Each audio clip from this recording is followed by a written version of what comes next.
کہ ہمارا ٹاپک ہی آج کا ایسا ہے کہ بریک کے دوران بھی ہماری اس پہ بڑی کافی بات چیت چل رہی تھی، کیونکہ ہم بات ابھی کریں نکاح کی شرائط کے حوالے سے، اس کے بعد میں آپ کو نکاح نامے کی طرف بھی لے کے جاؤں گی کہ آپ میں سے بہت سارے لوگ مطلب خود بھی حیران ہو رہے ہوں گے کہ بھائی ہم نے تو واقعی اپنا نکاح نامہ نہیں پڑھا، ہم نے تو بس قبول ہے کہا تھا، اپنا سائن کیا تھا جہاں پہ ہم نے کرنا تھا، اور بس اللہ خیر سے اللہ۔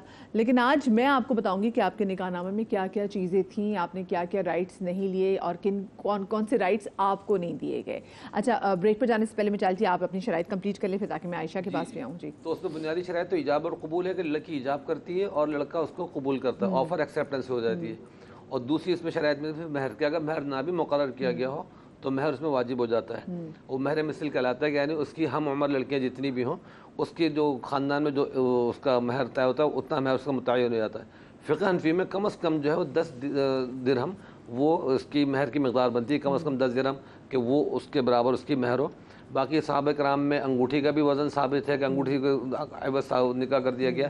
آج کل کے زمانے میں مہر کی جو رقم ہے مہر فاطمی کے لحاظ سے، تو حضرت مولانا نصیر الدین اور دوسرے علماء کرام نے اس کا وزن بیان کیا کہ 133 تولہ 3.5 ماشا چاندی یا اس کے ایکول رقم وہ مہر فاطمی بنتا ہے۔ ظاہر اس کا اپ اینڈ ڈاؤن ہوتا رہتا ہے تو وہ ریٹ بن جاتا ہے، تو یہ مہر مقرر ہو جائے گی دونوں کی۔ اس کے بعد عقد ہوگا تو اور 2 گواہ، تو بنیادی شرائط میں سے تو یہ کہ شرائط پائی جائیں گی تو نکاح ہو جائے گا۔ باقی شرائط وہ کہ بھائی کنڈیشن ہمارے لگائی جاتی ہیں وہ الگ ہے۔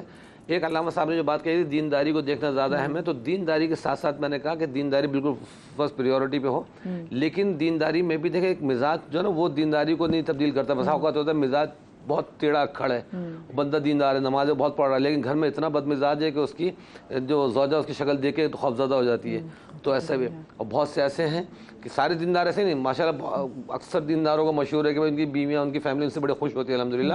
بس سب کو کہوں گا جو دینداری پر اگر ہیں تو اپنی دینداری کی علاج بھی رکھیں کہ وہ دین کی وجہ سے بیوی کو ٹارچر نہ کریں کہ جی قرآن میں حدیث میں تو مجھے سجدہ کرنے کی اجازت ہوتی ہے، تم مجھے سجدہ کرتی ہیں، تم پر یہ فرض ہے، لیکن اگر بیوی کو حقوق پڑے جائیں تو اتنے ہیں کہ بندہ جو ہے نا پھر وہ جوروں کو غلام کرنے کے قابل ہو جاتا ہے، اتنے حقوق اسلام نے دیے۔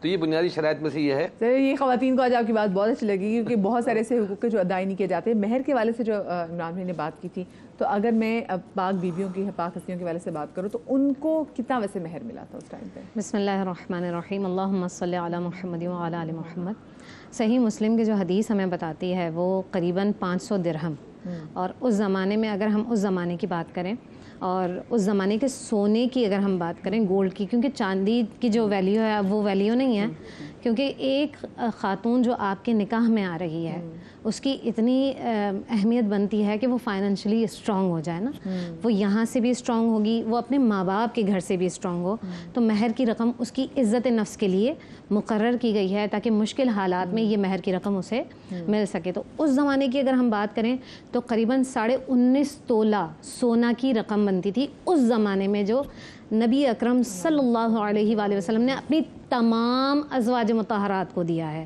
اور یہی حضرت علی کرم اللہ تعالی وجہہ الکریم نے اپنی زوجہ جناب فاطمہ الزہرا سلام اللہ علیہا کو بھی وہی مہر دیا ہے، یعنی 500 درہم، جس کی اگر ہم صحیح سے ویلیو لگائیں آج کے زمانے میں تو وہ اگر 19.5 تولہ کی اگر رقم لگائیں، وہ چاندی کے حساب سے نہ لگائیں، آپ سونے کے حساب سے لگائیں جو اس زمانے میں لگایا گیا تھا، کیونکہ اس وقت سونے اور چاندی قریباً قریب ہی تھے، مطلب جو ویلیو تھی وہ قریب ہی تھی، مطلب 19-20 کا فرق تھا۔ لیکن اس زمانے میں جس طرح سے سونے کی قیمت بہت زیادہ ہے، چاندی کی بہت نیچے ہے، یہ اس زمانے میں نہیں تھا، ٹھیک ہے۔ اچھا، اب ہم ایک چیز جس جانب آپ نے اشارہ کیا تھا، جہیز، ہم صرف جہیز نہیں مانگتے مدیحہ، ہم پہنونیاں بھی مانگتے ہیں۔ جی بالکل، ٹھیک ہے، ہم دلہے کے کپڑے بھی مانگتے ہیں، اور ہم کہتے ہیں کہ نہیں ہمارے بچے کو گاڑی بھی چاہیے، ہمارے بچے کو آپ نے یہ بھی دینا ہے۔ اس طرح کی بہت ساری جو ہے وہ آپ کنڈیشنز لگاتے ہیں اس بچی کے لیے جس کے ماں باپ افورڈ نہیں کر سکتے ہیں، اور بہت ساری بچیاں ایسی دیکھی ہیں میں نے کہ جن کی شادیاں نہیں ہو رہی ہیں، اور ہم یہ بھی نہیں سوچتے ہیں کہ ایک ماں باپ جس کے لیے اپنی بچی کو گھر سے رخصت کرنا کتنا مشکل ہوتا ہوگا، سوچتے تک نہیں ہیں، اور ہم سوال کر دیتے ہیں تمہارے اماں کے گھر سے کیا آیا ہے، اور یہ سوال بچی کے لیے کتنا مشکل ہوتا ہوگا، کتنا صبر کرتی ہوگی وہ اس پر، ہم سوچ نہیں سکتے۔ تو ہمارے معاشرے میں یہ جو سب سے بڑی چیزیں ہیں نا کہ یہ طہاریوں کا جو سسٹم ہم نے لگا کے رکھا ہے, ہم نے یہ سسٹم لگا کے رکھا ہے کہ جہیز دیں گے آپ اتنا دین پہ عمل کرنے والے ہیں نا, 4 کے رٹے لگاتے ہیں آپ کہ 4 جائز. یہ ہر بندہ جہیز لیتے ہوئے یہ نہیں سوچتا کہ مولا نے جہیز کا تمام سامان خود جناب فاطمہ الزہرا سلام اللہ علیہا کو دیا ہے.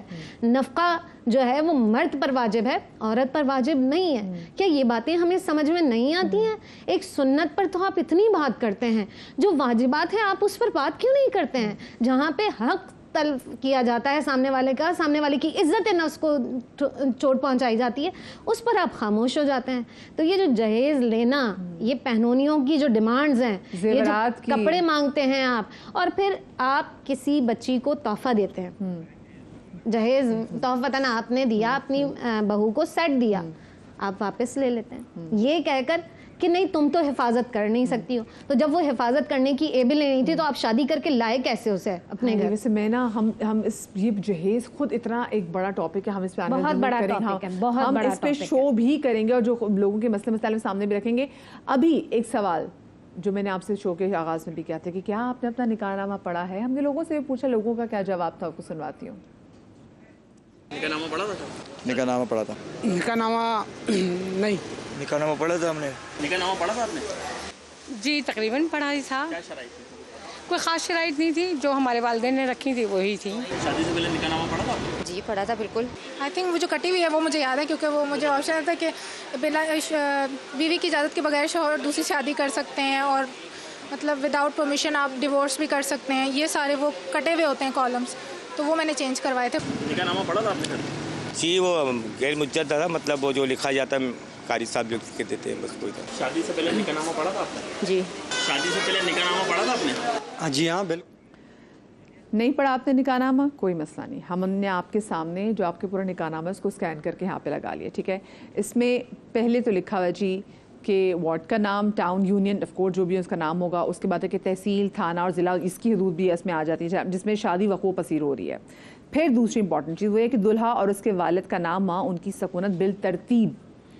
اچھا یہ ماں ان کی سکونت بالترتیب یعنی کہ جہاں وہ رہتے ہیں جی پہلے ایڈریس دولہا والا کا نام آئے گا, ہاں جی جی, اس کی ولدیت آئے گی, اور جہاں وہ رہتا ہے اس کا پورا ایڈریس آئے گا. صحیح, ٹھیک ہے. اچھا فقہ جعفری میں بھی ایگزیکٹلی سیم چیز. اچھا اس کے بعد ہے دلہا کی عمر, تاریخ پیدائش, دلہن اور اس کے والد کا نام, ماں ان کی سکونت بالترتیب. پھر دونوں وہ چیزیں دلہن کی بھی ویسی بالکل ایسے ہی ہے, ڈیٹیل سامنے آ جائیں گی. آیا دلہن کنواری ہے یا بیوہ یا مطلقہ, یہ آ گیا. پھر دلہن کی عمر, تاریخ پیدائش. نا دلہا کے حوالے سے یہ بات خیر پوائنٹ کیونکہ آگے آئے گا جا کے. ہاں نہیں یہاں اگر یہ کہ متعلقہ ہے, طلاق ہوئی ہے جی جی, تو ہوئی ہے, اس کا سرٹیفکیٹ ہوتا ہے, جو نکاح پڑھا رہا ہوتا ہے وہ دیکھتا ہے کہ ہاں یہ ہوا ہے, یونین کونسل نے اس کو کیا ہے, یا جس طرح ہوگا وہ علماء پڑھا رہے ہیں تو وہ پوچھتے ہیں. صحیح, ٹھیک ہے. آپ بھی بالکل اس کو ویسے پھر آگے پروسیڈ کرتے ہیں. جی ہاں ٹھیک ہے. اچھا